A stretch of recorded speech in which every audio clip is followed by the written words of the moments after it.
Hey everyone, this is Tinga welcoming you to yet another War Wednesday. Today's War Wednesday will feature one very, very strange thing. No sound and no music. And the reason for that is I must have totally forgotten to turn on the volume when I was recording these videos. I didn't realize it until I was preparing for today's War Wednesday during the editing session. So I do apologize for that. Today we're facing off against Infinity Rolling Stones, and the first battle up is going to be X-Men versus Doc Ock Sinister Six. I've covered this many times before. X-Men is literally the best team for the Doc Ock Sinister Six in war, so much so that I actually put this on auto right out of the gate. So the person to focus on is Doc Ock himself. If you can get the Disrupted to stick from Kitty Pryde's ultimate on Doc Ock, that'll stop him from healing. If you can then get Jubilee's ultimate to stun Doc Ock, you'll have the ability to completely clean him up before you have to worry about any of those heals coming around, and once he is gone, the rest of this team just falls apart. The illustration of just how good X-Men is speaks to the fact that I was able to just turn on auto at the first turn and focus down on Doc Ock. Literally, putting the target on Dr. Octopus is enough with an auto, even in this scenario, which was a punch-up. And it will work on much greater punch-ups than this as well. So keep that in mind.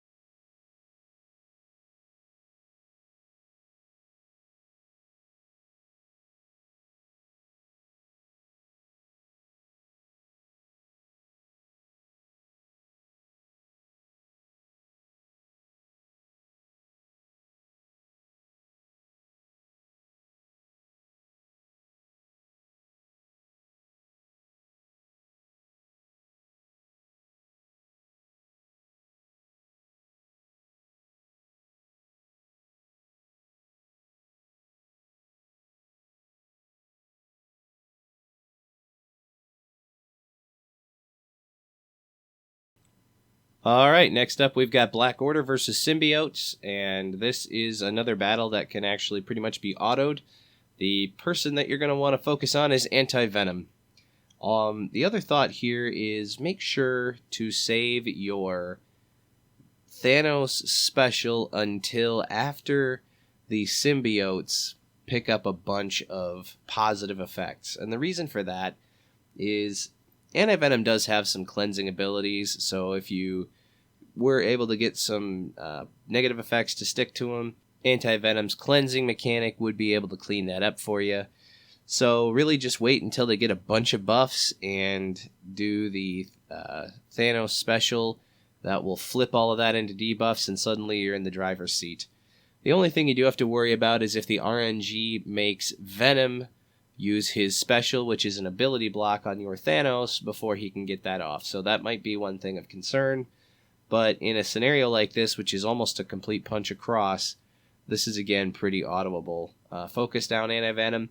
Target number 2 is going to be Symbiote Spider-Man, and after that, it really doesn't matter who you take out.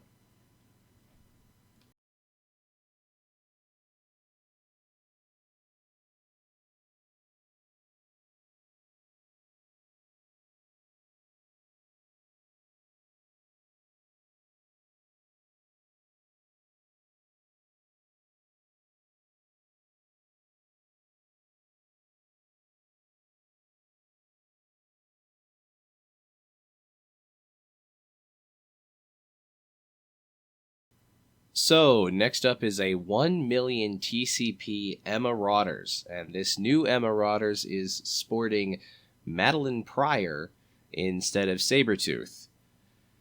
Notice that I did join this war very late. My first battle came with about 3.5 hours left to go in the war, so at this point we'd lost a couple of room buffs for our offense, and we really were kind of behind the 8 ball when it came to the offensive firepower.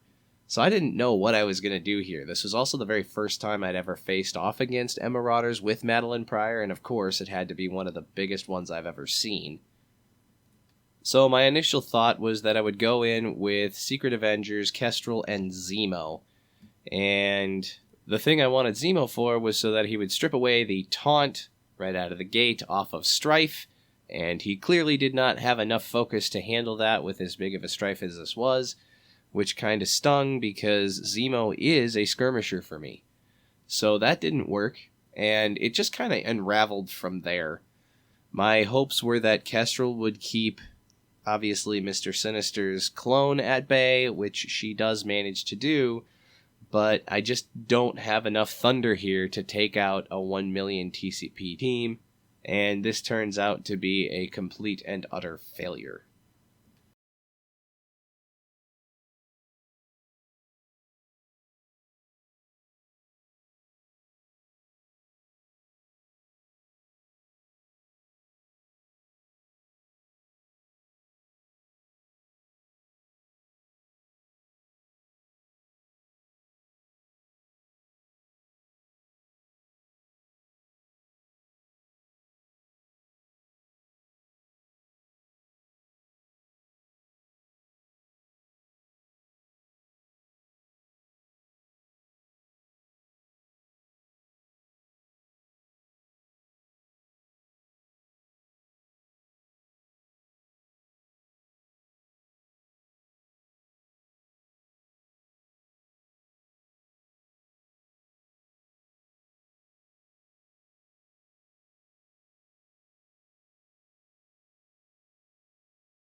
Alright, so my next crack at this, I decided to put together kind of a motley crew. Initially, I was leaning towards Zemo, Loki, Morgan Le Fay, and the Eternals, and I did end up pulling Zemo out because, hindsight is 2020, and Zemo the last time around didn't do what I needed him to do. So I pulled him out and put in Silver Surfer. The other advantage to this is Silver Surfer does have a heal on every single turn. The reason for Loki is he's got that speed up for Mystic Controllers. And in this case, we've got two Mystic Controllers, which are Circe and Morgan Le Fay. Morgan Le Fay can land Trauma on her first turn, which is very helpful depending on who she's attacking. And Circe's very first turn is an ult, which does Turn Meter Rewind, which will then get Icarus around for me.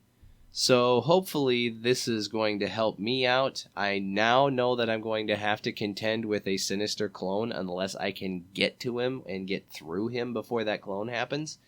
He clones the highest damage tune on my team, which at that point I didn't know who that was. If it was Icarus, that would be fine because honestly, an Icarus without a Circe is very, very, very weak compared to an Icarus with a Circe. Those two together are just insane. So if he only cloned Icarus, I would be okay. If he cloned Silver Surfer, then I might be in trouble. And of course, when you start thinking about all of that and then you get into the node, you realize, why don't I just crush Sinister and not have to worry about it at all? Which is what happens. From there, I went for Madeline Pryor, who is somebody I have very little experience battling against. I only sort of vaguely know her kit, so I didn't know what I was up against there, so she was my target priority number 2. And once she was gone, I was very confident that I could win this because the rest of the Marauders, I've faced them many, many times. I know what their abilities are, and I know how I can get around them. So that was all for that battle.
Alright, next up is a 730,000 Uncanny X-Men with both Storm and Magic. And I haven't faced off against them very often, so this was kind of a tester. I did want to use Kestrel's ability to keep the Dark Phoenix away with her charged mechanic, and I wasn't sure how Magic would circumvent that, if she would, because she has the ability to re-summon Dark Phoenix. So I'm not sure exactly what I'm doing when I'm getting into this, and so I went with Secret Avengers and Kestrel again, and this turned out to be a long, drawn-out, knockdown, drag-out battle that actually ended up with the timer expiring. I don't think I took the wrong team in here. I just think if I would have gone with an auto a little bit earlier, I probably would have been able to win this within the allotted time, but I was trying to manage it, and at some point, I'm less efficient than the AI is, so auto probably would have helped me here, which is, again, one of those times where when time is winding down, you might want to just put it on auto to let the computer take care of it. Realizing that war is a lot of fun because of the theory crafting and the turn orders and all of that kind of thing, but sometimes you just need brute force, especially in a limited time window, and I think this would have definitely benefited from that. Alright, let's talk strategy from the early going. Started off by stunning Storm, and then focused out on Cyclops to get rid of him, which was very helpful. The charge is not going to fall away on Kestrel until Dark Phoenix is going to be summoned, so as long as I don't actually kill regular Phoenix, I don't have to worry about how Magic's going to handle the summoning and see if she gets around Kestrel. So that was my first step. And then, unfortunately, I was forced to focus on Phoenix, which she had to go at some point anyway, so took her out. And as you'll notice, the charged mechanic falls off because Kestrel takes another turn, and Magic does bring Dark Phoenix back after that. So I had that to contend with, and with 3.5 minutes to go, I've got a Dark Phoenix, a Colossus, and a Magic. And so 3.5 minutes with the team I've got should have been plenty of time, but I was kind of dumb about this. I should have just gone with auto, and I didn't. And then I kept pinballing back and forth with trying to control who was attacking what when, and that's never a good time to do that. So, got down to the timeout, and the only person left standing is Magic. And Magic alone, not a big deal. So cleanup is a breeze.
Notice I said cleanup is a breeze, and then I took out my Asgardian Warriors 3 Jessica Jones and Shield Assault, which was just basically a bunch of scrubs with nice high power levels.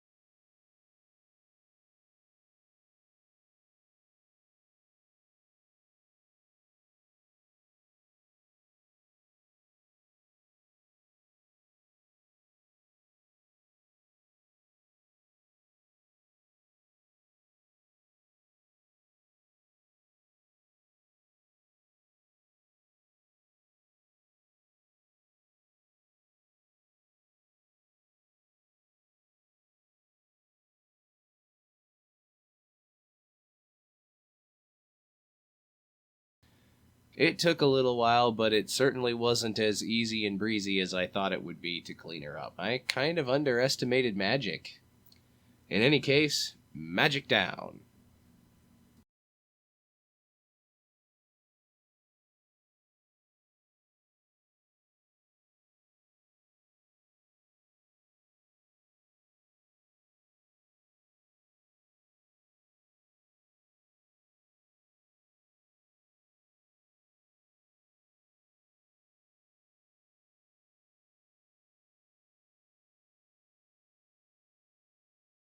Alright, next up we've got Fantastic Four SheHulk. And as you know, if you've watched the War Wednesday recently, where I featured the Ultimus Kree team, it's one of my favorite teams for War offense. It's just a lot of fun for me because I like the mixy-matchy of it.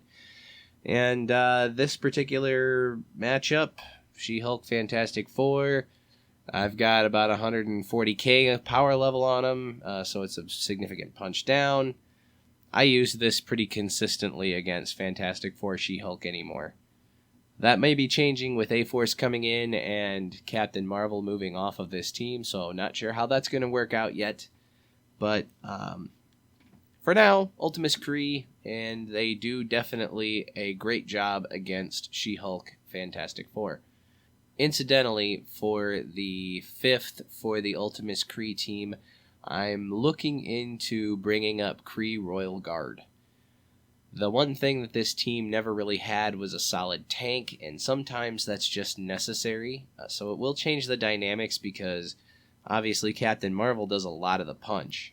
But I want to bring up Korath and I want to bring up Ronan and see what they can help me with here, and bring up the Kree Royal Guard as well to slide into that 5th slot, be a tank, and this will become a little bit weaker team, but it will have a lot more sustain.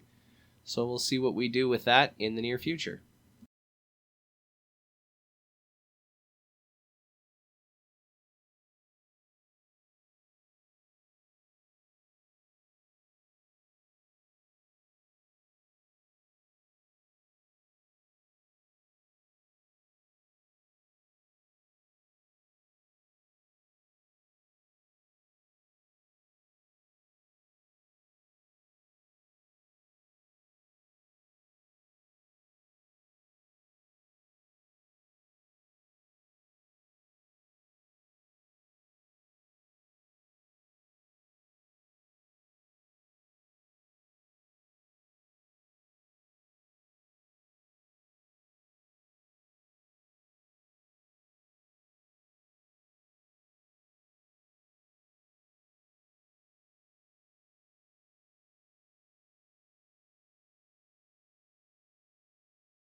Alright, this is going to be round 2 for Doc Ock Sinister 6.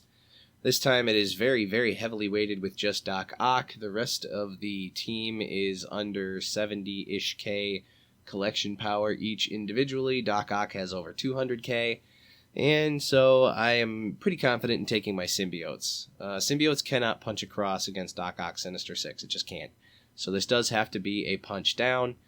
Same rules apply. You want to focus down on Doc Ock. You want to try and get disrupted on him with Scream. The turn meter rewind is very helpful.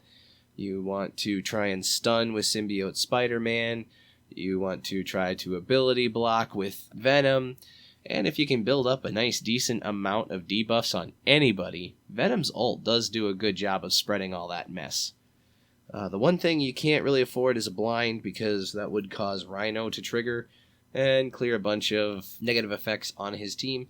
But there's not really a lot of blind coming out of the symbiote, so that's not such a big deal. But really, the way this worked out, it could have been thrown on auto once Doc Ock had a significant buildup of debuffs. And the one thing you do want to avoid, especially when going up against a huge Doc Ock, is using Carnage's special too early. So Carnage has a special which does a bunch of damage for every debuff that is applied to the toon that he is targeting. So let's say a 205k Doc Ock has 10 debuffs. If he's still in the green, do not use Carnage's special, because Carnage won't kill him, and all of your debuff work that's there to control Doc Ock and help you get rid of him will be cleansed away for the use of an attack. And if the attack is not enough, Doc Ock will then start regenerating himself. He'll start getting those heals, and it's going to take you a very long time to get all of your abilities warmed up again in another go-round attempt against Doc Ock, and you might end up losing. So be aware of that particular thing, and otherwise, enjoy the battle.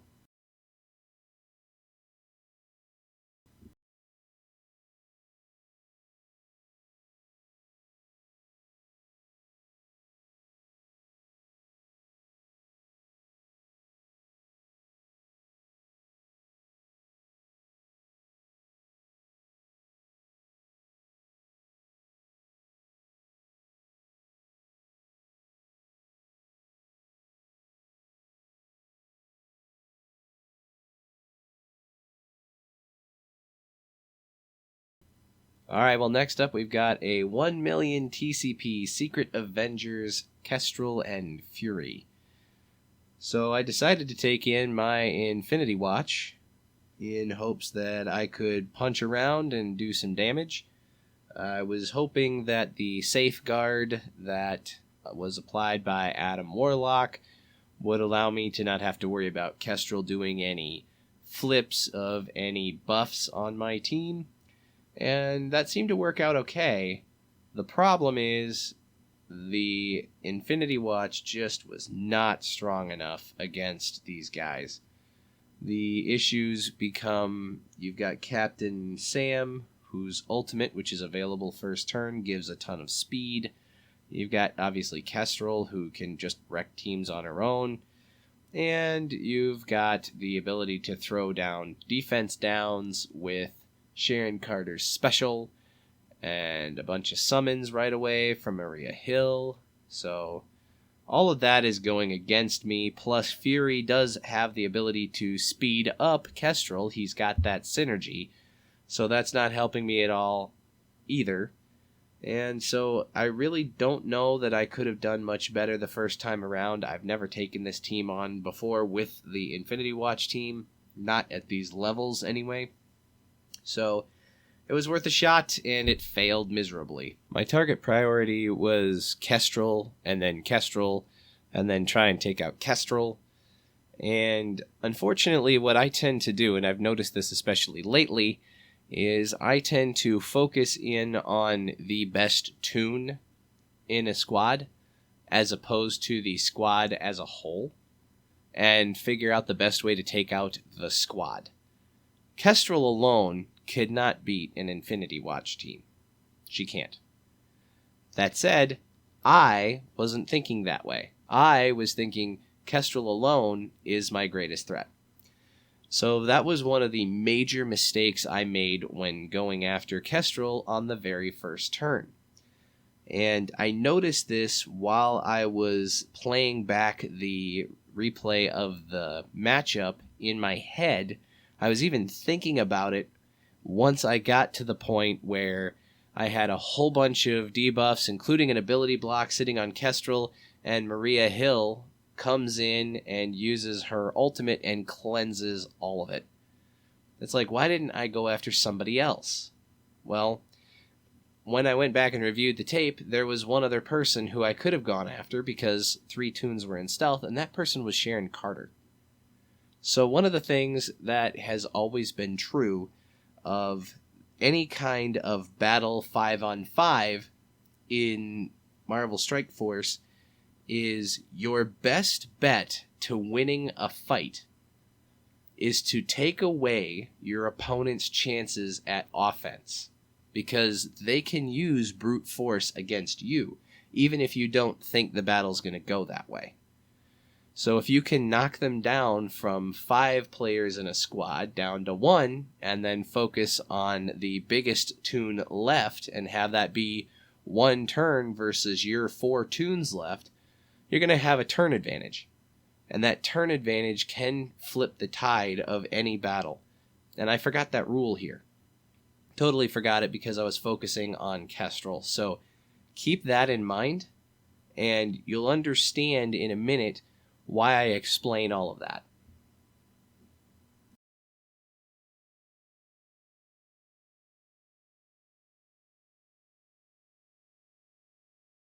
Alright, welcome back to this battle.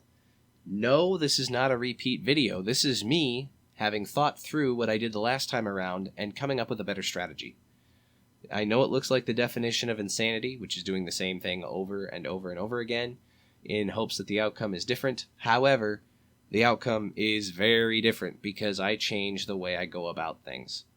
So, in this battle, I decided, hey, I know what I did wrong. I went after Kestrel first. This time, I gotta go after somebody else first. In this battle, the RNG was different. The people in stealth are different.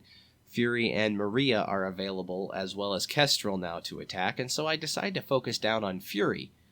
Now, of course, he is the weakest team member, but his special will spread a whole bunch of buffs, and I can get rid of that if I get rid of him. After that, Maria Hill comes in. She'll summon her shield troopers, and then I'll go after Maria Hill.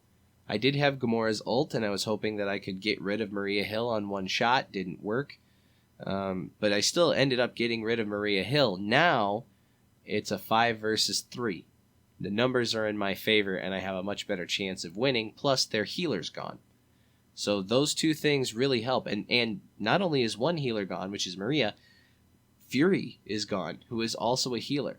So now it's Sharon Carter, Captain Sam, and Kestrel. And I know my Infinity Watch can beat that team. And as it turns out, it does.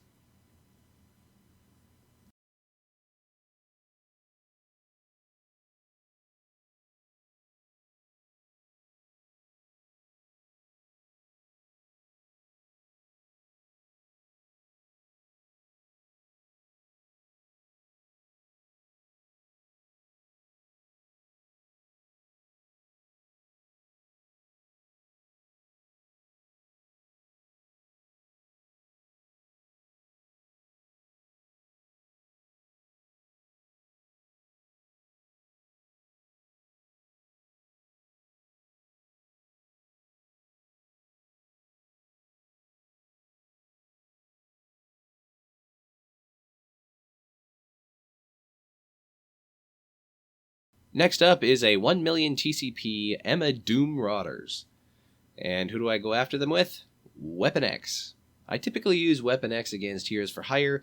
I hadn't seen a Heroes for Hire yet, and at this point it was over a 300k punch-up against a Doom. So I thought I'd take my chances.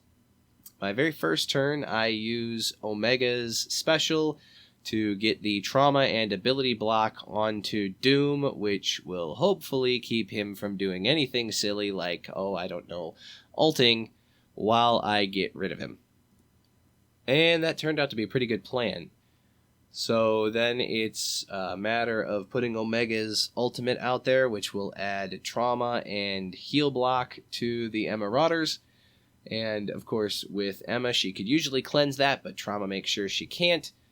So then the only thing I've got to worry about is who is Mr. Sinister going to summon, and it turns out he summoned Sabretooth. So now I'm fighting the OG Emma Rodgers.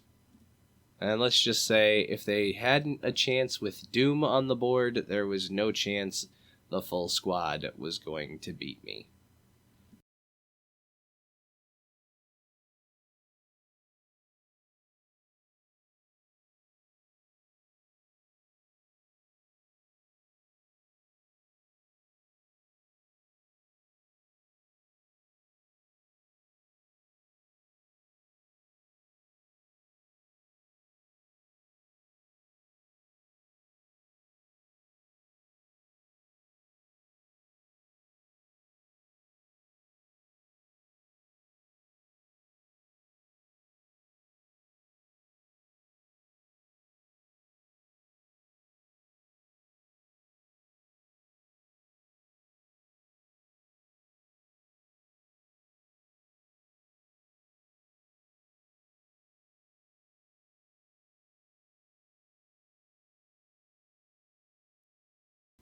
Next up, we've got a 600k Asgardians team, and the things that I would usually use to take out an Asgardians team are already used. So that would be symbiotes first and foremost, and then potentially Black Order if it was a gigantic punch-up. And so I had to get a little creative here. In this case, I decided to take in Shadowland, and that was only because my White Tiger has been built up significantly, and, there's a couple of synergies here and there that could help me out, especially if I could potentially land the Disrupted from Elektra on Loki or Hela, either one. And so that was what my original intent was. I wasn't very sure about how this was going to play out, but it turns out this was a pretty decent matchup, actually. The RNG kind of broke right for me, and the plan of attack worked out pretty well.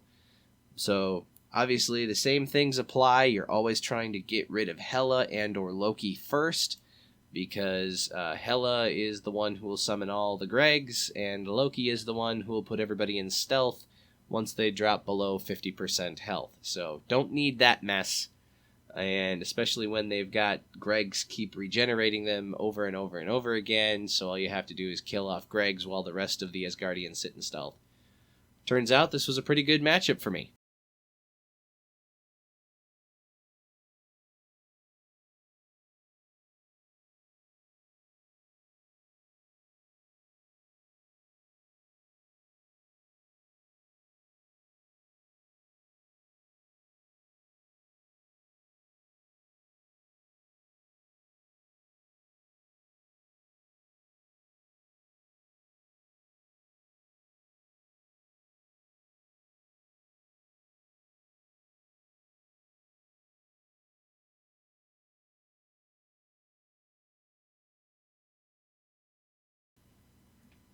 All right, we're at the penultimate match here, and this is against an 818k OG Brotherhood.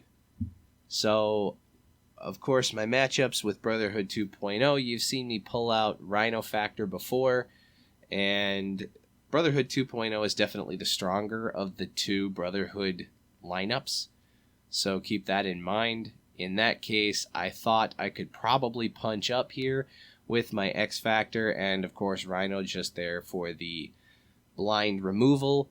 And with Juggernaut being the only one actually taunting here, I could really just cut through him and hope for the best and get through this team. Even with Sabretooth getting the reworks when he was added to the Weapon X team, making him a lot stronger and more powerful, more damaging, this worked out just as well as I had hoped.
Oh man, this is a really, really ugly defense team here.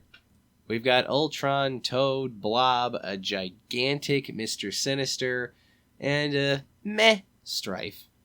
So I'm going to take in my top 5 left. So TFL attack here for my final attack.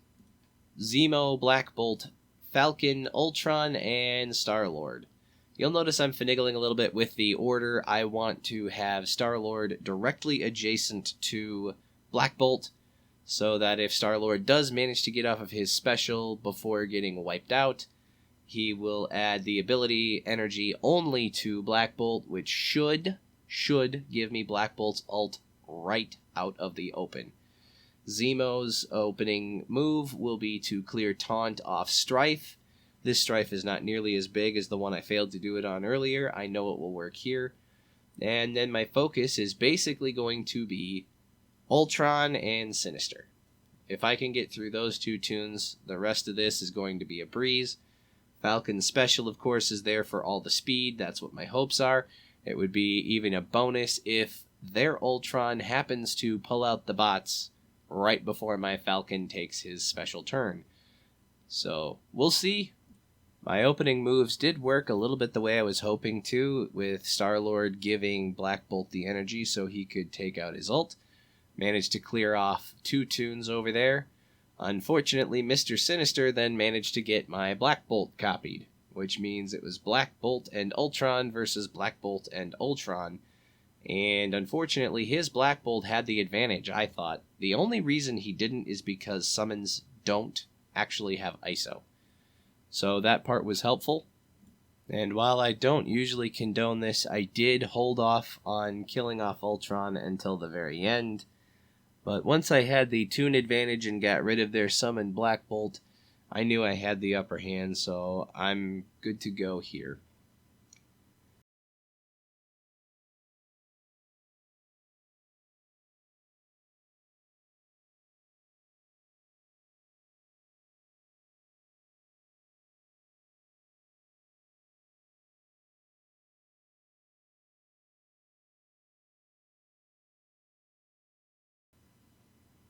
As always, thanks for watching. I hope you enjoyed it. I do apologize for the lack of background noise and music that usually accompanies this with the battles.